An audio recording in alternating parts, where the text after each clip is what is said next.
Welcome to Vanya academy అండి. ఈరోజు మన వీడియోలో టాపిక్ వచ్చేసేటప్పటికి ప్రాబ్లమ్స్ ఆన్ ఏజెస్ పార్ట్ 8. మీలో ఎవరైతే పార్ట్ 8 ఫస్ట్ టైం చూస్తున్నారో వాళ్ళు పార్ట్ 1 నుంచి పార్ట్ 7 వరకు కూడా చూడండి. ఆర్డర్లో ఉంటుంది, మీకు కాన్సెప్ట్ మొత్తం ఈజీగా అర్థమవుతుంది. ఓకే, ఈరోజు డిస్కస్ చేసుకోబోయే ఫస్ట్ ప్రాబ్లం చూద్దాం. 3 years ago, the average age of a family of 5 members were 17 years. A baby have been born. The average age of the family is same today. The present age of the baby is 3 years ago 5 members ఉన్న family యొక్క average age ఇచ్చారండి 17 years అని. ఆ తర్వాత వాళ్ళకి ఒక baby పుట్టాక కూడా యావరేజ్ అనేది సేమ్గా ఉందంట present. So present age of baby find out చేయమంటున్నారు. మనకి ఏం డేటా ఇచ్చారు? 3 years ago 3 years ago 5 members యొక్క యావరేజ్ ఎంత అని ఇచ్చారు? 17 years అని ఇచ్చారు. సో టోటల్ ఏజ్ ఏమవుతుంది? 17 into 5 that equals to 85 years. ఈ 5 మెంబర్స్ యొక్క టోటల్ ఏజ్ 85 years అనేది 3 years ago. ప్రజెంట్ ఎంత అయి ఉంటుంది? ప్రజెంట్ ఎంత అయి ఉంటుందండి? ఈ 85కి ఈ 5 మెంబర్స్ కూడా 3 years ఏజ్ పెరగాలి కదా. ప్రతి ఒక్కరిది 3 years ఇంక్రీజ్ అవ్వాలి. 3 years ఎగో ఏజ్ ఇచ్చారు కాబట్టి 3 years తర్వాత ప్రతి ఒక్కళ్ళు 3 years ఇంక్రీజ్ అవుతారు. 5 మెంబర్స్ కాబట్టి 5 3s యాడ్ చేయండి. 85 plus 3 88, 88 plus 3 91, 91 plus 3 94, 94 plus 3 97, 97 plus 3 100 years. Present 5 members యొక్క total age present 100 years, 3 years ago 85 years. Present వాళ్ళ ఫ్యామిలీలో ఒక బేబీ కూడా ఉంది. బేబీ యాడ్ అయినప్పటికీ ప్రజెంట్ వాళ్ళ యావరేజ్ సేమ్గా ఉంది. సో ఈ 100 years అంటే total age of 5 members plus baby divided by 6. 5 members baby add అయింది కాబట్టి 6 ఈక్వల్స్ టు యావరేజ్ ఏమన్నారు? సేమ్గా ఉంది అన్నారు. 5 మెంబర్స్ యావరేజ్ 3 years ఎగో ఎంతైతే ఉందో బేబీ యాడ్ అయ్యాక కూడా ప్రజెంట్ వాళ్ళ యావరేజ్ అంతే ఉంది అంటే 17. 100 plus baby age equals to 17 into 6 102. దాని నుంచి బేబీ ఏజ్ 2 years. ఓకేనా? Next problem.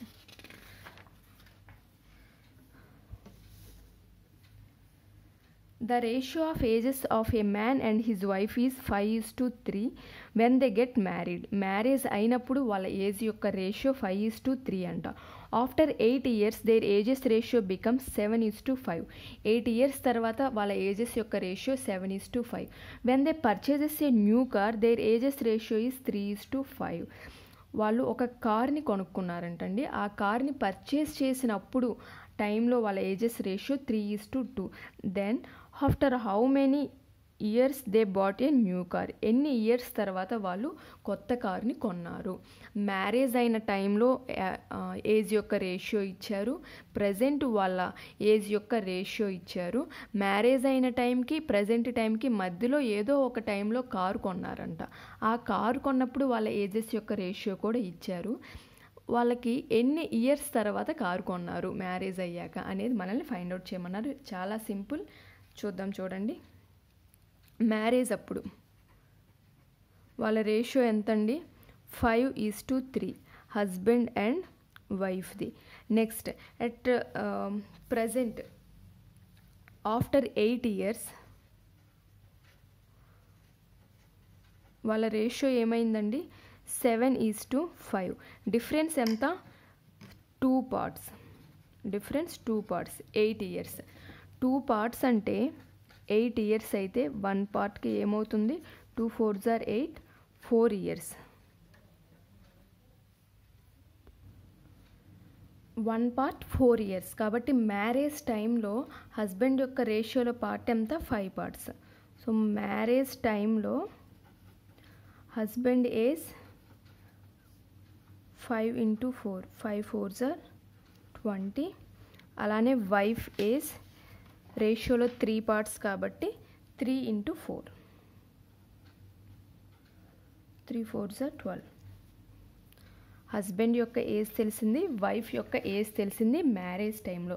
వాళ్ళు కారు కొన్నప్పుడు రేషియో ఇచ్చారు మనకి 3:2 అని. కారు సమ్ ఎక్స్ ఇయర్స్కి కొనుక్కున్నారనుకోండి, 20 + x divided by 12 + x. Husband నుంచి వైఫ్కి రేషియో ఎంతనిచ్చారు? కారు కొన్న టైంలో 3/2, 3:2, దట్ ఈక్వల్స్ టు 3/2. మ్యారేజ్ టైంలో హస్బెండ్ అండ్ వైఫ్ యొక్క రేషియో ఇచ్చారు 5:3 అని. ఆఫ్టర్ 8 ఇయర్స్ వాళ్ళ రేషియో 7:5 అని ఇచ్చారు. ఆ రేషియో మధ్య డిఫరెన్స్ ఎంత? 2 పార్ట్స్. 2 పార్ట్స్ అంటే 8 ఇయర్స్కి ఈక్వల్ అవుతుంది. దాని నుంచి 1 పార్ట్ ఈక్వల్స్ టు 4 ఇయర్స్ అవుతుంది. మ్యారేజ్ టైంలో హస్బెండ్ ఏజ్ 5 పార్ట్స్ కాబట్టి 5 4s are 20 years. Wife age రేషియోలో 3 పార్ట్స్ కాబట్టి 3 4s are 12 ఇయర్స్. కార్ ఎన్ని ఇయర్స్కి కొన్నారో మనకి తెలియదు కాబట్టి ఎక్స్ ఇయర్స్కి కొన్నారు అనుకుందాం. ఎక్స్ ఇయర్స్కి కొన్నారు అంటే కారు కొన్నప్పుడు హస్బెండ్ ఏజ్ ఏమవుతుంది? 20 + x. వైఫ్ ఏజ్ ఏమవుతుంది? 12 + x. వీళ్ళిద్దరి రేషియో ఏమవుతుంది? 3:2 అని ఇచ్చారు కాబట్టి దాన్ని 3/2కి ఈక్వల్ చేయండి. క్రాస్ మల్టిప్లై చేసుకోండి. 20 × 2 40 + 2x = 36 + 3x. 3x - 2x x, that equals to 40 - 36 4 years. అంటే వాళ్ళు కార్ 4 ఇయర్స్ తర్వాత కొన్నారు. క్లియర్ అయ్యింది కదా? మనకి మ్యారేజ్ టైంలో రేషియో ఇచ్చారు, ఆఫ్టర్ 8 ఇయర్స్ రేషియో ఇచ్చారు. దాని మధ్య ఉన్న డిఫరెన్స్ని యూజ్ చేసుకొని మ్యారేజ్ అప్పుడు వాళ్ళ ఏజ్ ఎంతో ఫైండ్ అవుట్ చేసాం. వాళ్ళ కారు కొన్నప్పుడు వాళ్ళ ఏజెస్ రేషియో ఇచ్చారు కాబట్టి సమ్ ఎక్స్ ఇయర్స్ తర్వాత కారు కొన్నారు అనుకొని 20 + x బై 12 + x వేసుకొని దాన్ని ఇచ్చిన రేషియోకి ఈక్వల్ చేసుకున్నాం. దాని నుంచి ఎక్స్ వాల్యూ వచ్చింది. అంటే 4 ఇయర్స్ తర్వాత వాళ్ళు కారు కొన్నట్లు. Next problem. Raju decided to marry 2 years after he gets a job. 2 years అతనికి జాబ్ వచ్చిన 2 yearsకి మ్యారేజ్ చేసుకోవాలి అని డిసైడ్ అయ్యాడంట. He was 18 years old when he passed 12. After passing 12th he had completed his graduation in 4 years and PG course in 2 years. He got job exactly 1 year after completing his PG course. At what age will he get married? ఇదంతా చూసి అమ్మో అనుకోవద్దు. ఎంత simple అంటే ఈ problem pen paper కూడా అవసరం లేదు. మీకు ఎక్స్ప్లెయిన్ చేయాలి కాబట్టి నేను వాడుతున్నాను. అతను జాబ్ వచ్చాక 2 years తర్వాత మ్యారేజ్ చేసుకోవాలి అని డిసైడ్ అయ్యాడు. ఏ టైంలో మ్యారేజ్ చేసుకోవాలో మనల్ని ఫైండ్ అవుట్ చేయమన్నారు. నెక్స్ట్, అతను 12th పాస్ అయినప్పుడు అతనికి ఎన్ని ఇయర్స్ అంట? 18 yearsకి అతను 12th పాస్ అయ్యాడు. తర్వాత he had completed his graduation course in 4 years. 12th తర్వాత గ్రాడ్యుయేషన్ కంప్లీట్ చేయడానికి అతనికి పట్టిన time 4 years +4.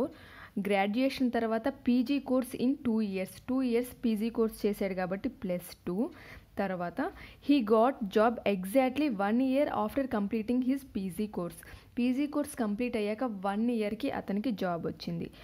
PG course complete అవ్వడానికి జాబ్ రావడానికి పట్టిన టైం మధ్యలో 1 year. స్టార్టింగ్లో మనకి ఏమి ఇచ్చారు? Decided to marry 2 years after he got job. Job వచ్చిన తర్వాత 2 yearsకి మ్యారేజ్ చేసుకోవాలి అనుకున్నాడు. +2 అంతే. మొత్తం యాడ్ చేయండి.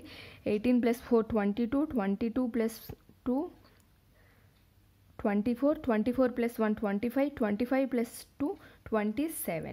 27 ఇయర్స్కి మ్యారేజ్ చేసుకున్నాడు. చాలామంది ఈ సింపుల్ ప్రాబ్లంలో చేసే మిస్టేక్ ఏంటంటే మనం కంటిన్యూగా యాడ్ చేసుకుంటూ వస్తున్నాం కదా. 12th 18 years, next 4 years graduation, next 2 years PG, ఆ తర్వాత 1 yearకి జాబ్ వచ్చింది. సో 1 yearకి జాబ్ వచ్చింది. అతను మ్యారేజ్ ఏజ్ అనగానే ఇంతవరకే యాడ్ చేస్తాం. స్టార్టింగ్లో ఇచ్చిన ఈ సెంటెన్స్ని మర్చిపోతాం ఎగ్జామ్ హడావుడిలో. జాబ్ వచ్చాక 2 yearsకి మ్యారేజ్ చేసుకోవాలనుకున్నాడు కాబట్టి ఆ 2ని కూడా యాడ్ చేయాలి. క్వశ్చన్ కంప్లీట్గా చదవండి. ఆన్సర్ చేసేటప్పుడు ఏం అడిగారు అన్నది కూడా క్లియర్గా గుర్తుపెట్టుకోండి. ఓకే, చాలా సింపుల్ ప్రాబ్లం. నెక్స్ట్ ప్రాబ్లం చూద్దాం.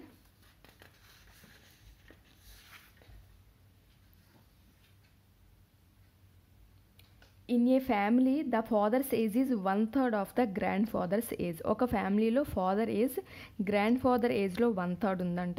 The mother age is 7/9 of the father's age. Mother age 7/9 of the father age అంట. And child age is 1/7 of the mother's age. Child age mother ఏజ్లో 1/7 అంట. And find the difference between the grand father's age and child's age. మనల్ని grand ఫాదర్కి and చైల్డ్కి ఉన్న ages మధ్య difference find out చేయమన్నారు. If the mother age is 21 years, mother age ఇచ్చారు 21 years అని. ఇలా ఎన్ని రిలేషన్స్ ఇచ్చిన అందరి రిలేషన్స్లో ఏ ఒక్కరి ఏజ్ మనకి ఇచ్చినా సరే ప్రాబ్లమ్ని మనం సాల్వ్ చేయొచ్చు. మదర్ ఏజ్ ఇచ్చారు మనకి, మదర్ ఏజ్ ఎంతండి? 21 ఇయర్స్. నెక్స్ట్ మదర్ నుంచి ఇంకొకరికి రిలేషన్ ఏమిచ్చారు? Child is 1/7 of the mother. కాబట్టి child is 1/7 of mother's age అంటే మదర్ ఏజ్ ఎంత? 21 years. 7 3s are 21, 3 years child age వచ్చింది. అలానే the mother age is 7/9 of father age. Mother age is 7/9 of father's age. Mother age ఎంతండి? 21 years. 21 equals to 7/9 of father. 7 3s are 21, 9 3s are 27. So father age ఎంత? 27 years. Father age 27, child age 3 years, mother age 21 years. Next father's age is 1/3 of grand father's. Father age is 1/3 of grand father's age. Father age ఎంత అండి? 27 years equals to 1/3 into grand father's age. దాని నుంచి grand father age ఏమవుతుంది? 27 into 3, that equals to 81 years. Grand father age వచ్చింది మనకి, child age వచ్చింది 3 years. వీళ్ళిద్దరి మధ్య డిఫరెన్సే కదా ఫైండ్ అవుట్ చేయమన్నారు. 81 - 3 that equals to 78 years. Mother age. ఇలాంటి ప్రాబ్లమ్స్లో ఎన్ని రిలేషన్స్ అయినా ఇవ్వనివ్వండి, 1/3 ఉంటుంది మదర్తో, 1/7 ఉంటుంది గ్రాండ్ ఫాదర్తో, ఇలా 10 మంది రిలేషన్స్ అయినా ఇవ్వనివ్వండి. ఆ 10 మందిలో ఏ ఒక్కరి ఏజ్ మనకి ఇచ్చిన ప్రాబ్లంలో ఏది సాల్వ్ చేయమన్నా, ఎవరి ఏజ్ సాల్వ్ చేయమన్నా సాల్వ్ చేయొచ్చు. ఓకేనా? Next problem. 3 years ago, 3 years ago, the respective ratio between A's age at that time and B's age at that time was 9:5. ఇదేంటో పెద్ద సెంటెన్స్ లాగా ఉన్న ఇచ్చింది ఏంటంటే 3 years ago వాళ్ళ ఏజ్ యొక్క రేషియో ఇచ్చారు 9:5 అని. 3 years ago A and B యొక్క ages ratio 9:5. If A's age 2 years hence will be 17 years more than the B's age 5 years hence. A and B యొక్క ఏజెస్ రేషియో ఇచ్చారు, 3 years ago ratio ఇచ్చారు. Hence అంటే ఏమి indicate చేస్తుందండి? ఫ్యూచర్ని indicate చేస్తుంది. Present ఎంతో మనకి తెలియదు కదా. ప్రజెంట్ ఏజ్ ఆఫ్ ఏ ఏమవుతుంది? వీళ్ళ రేషియో 9 and 5 అన్నారు కాబట్టి 9x and 5x. 3 years ago వాళ్ళ ఏజెస్ 9x and 5x అవుతాయి. ప్రజెంట్ ఏ ఏజ్ ఏమవుతుంది? 9x + 3 years అవుతుంది. బి ఏజ్ ఏమవుతుంది? 5x + 3 years అవుతుంది. Present age 3 years ago ratio ఇచ్చారు, దాని నుంచి present age of A and present age of B కనుక్కున్నాం. మనకి ఏ అండ్ బి మధ్య రిలేషన్ ఏమిచ్చారంటే 2 years హెన్స్, 2 years తర్వాత ఏ ఏజ్ ఎంత ఉంటుందో A age will be 17 years ఎక్కువ ఉంటుందంట. బి ఏజ్ 5 years తర్వాత ఎంత ఉంటుందో. ఓకేనా? ఏకేమో 2 years తర్వాత ఎంత ఏజ్ ఉంటుందో 17 years ఎక్కువ ఉంటుంది. బి ఏజ్ 5 years తర్వాత ఎంత ఉంటుందో అంతకన్నా. 2 years తర్వాత ఏ ఏజ్ ఏమవుతుందండి? +2 యాడ్ చేయాలి. 9x + 3 + 2 that equals to 9x + 5. 5 years తర్వాత బి ఏజ్ ఎంత ఉంటుంది? 5x + 3 + 5 that equals to 5x + 8. ఇక్కడ వరకు క్లియర్ అయిందా? 3 years ago వాళ్ళ రేషియో 9:5 అన్నారు కాబట్టి 3 years ago వాళ్ళ ఏజ్ 9x and 5x అవుతుంది. ప్రజెంట్ ఏ యొక్క ఏజ్ 9x + 3 అవుతుంది. ప్రజెంట్ బి యొక్క ఏజ్ 5x + 3 అవుతుంది. 2 years తర్వాత ఏ ఏజ్కి 5 years తర్వాత బి ఏజ్కి మధ్య రిలేషన్ ఇచ్చారు కాబట్టి 2 ఇయర్స్ తర్వాత ఏ ఏజ్ ఏమవుతుంది 9x + 3 + 2 2 ఇయర్స్ తర్వాత అన్నారు కాబట్టి 2ని యాడ్ చేసాం 9x + 5 అవుతుంది 5 ఇయర్స్ తర్వాత బి ఏజ్ ఏమవుతుంది 5x + 3 ప్రజెంట్ ఏజ్కి 5 ఇయర్స్ని యాడ్ చేసాం సో 5x + 8 5 ఇయర్స్ తర్వాత బి యొక్క ఏజ్ 5x + 8 అయితే 2 ఇయర్స్ తర్వాత ఏ యొక్క ఏజ్ 9x + 5 అవుతుంది ఏం రేషియో ఇచ్చారు 5 ఇయర్స్ తర్వాత బి యొక్క ఏజ్ కన్నా 2 ఇయర్స్ తర్వాత ఏ యొక్క ఏజ్ 17 ఇయర్స్ ఎక్కువ ఉంటుందంట అంటే ఈ రెండింటి మధ్య డిఫరెన్స్ ఎంత ఉంటుంది 17 ఇయర్స్ ఉంటుంది 9x + 5 మైనస్ 5x - 8 = 17 ఇయర్స్ ప్రాబ్లంలోనే ఇచ్చారు 2 ఇయర్స్ తర్వాత ఫ్యూచర్లో ఏ ఏజ్ ఎంతైతే ఉంటుందో 5 ఇయర్స్ తర్వాత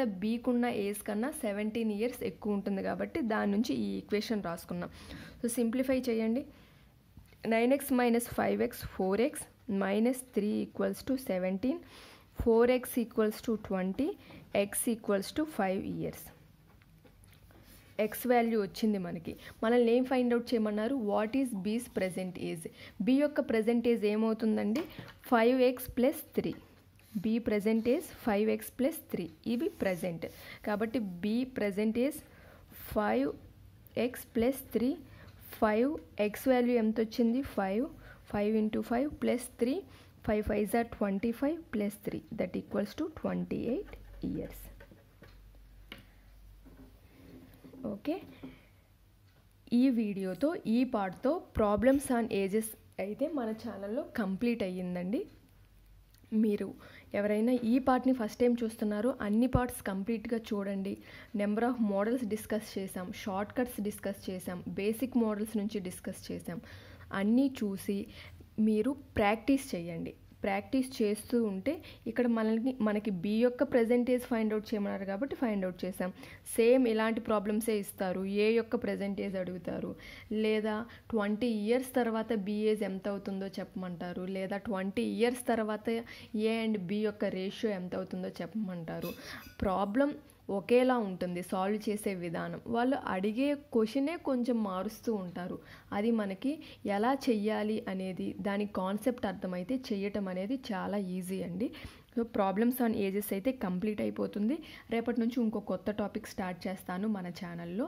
ఫాలో అవ్వండి అలానే మీకు కనుక నా వీడియో నచ్చినట్లయితే లైక్ చేయండి మీ ఫ్రెండ్స్తో షేర్ చేసుకోండి అలానే సబ్స్క్రైబ్ చేసుకొని పక్కనే ఉన్న బెల్ ఐకాన్ని క్లిక్ చేయడం మర్చిపోకండి సో నేను ఎప్పుడైతే కొత్త వీడియోస్ అప్లోడ్ చేస్తానో మీకు వెంటనే నోటిఫికేషన్ అనేది వస్తుంది అలాగే ఈరోజు డిస్కస్ చేసిన ఈ టాపిక్లో మీకు ఎలాంటి డౌట్స్ ఉన్నా సరే కామెంట్ సెక్షన్లో నాతో షేర్ చేసుకోండి అలాగే మీరు ఏ కాంపిటేటివ్ ఎగ్జామ్స్కి ప్రిపేర్ అవుతున్నారు మీకు ఏ టాపిక్స్ మీద వీడియోస్ కావాలో కూడా కామెంట్ సెక్షన్లో నాతో షేర్ చేసుకోండి వాటికి సంబంధించిన వీడియోస్ పోస్ట్ చేస్తాను okay Thank you for watching.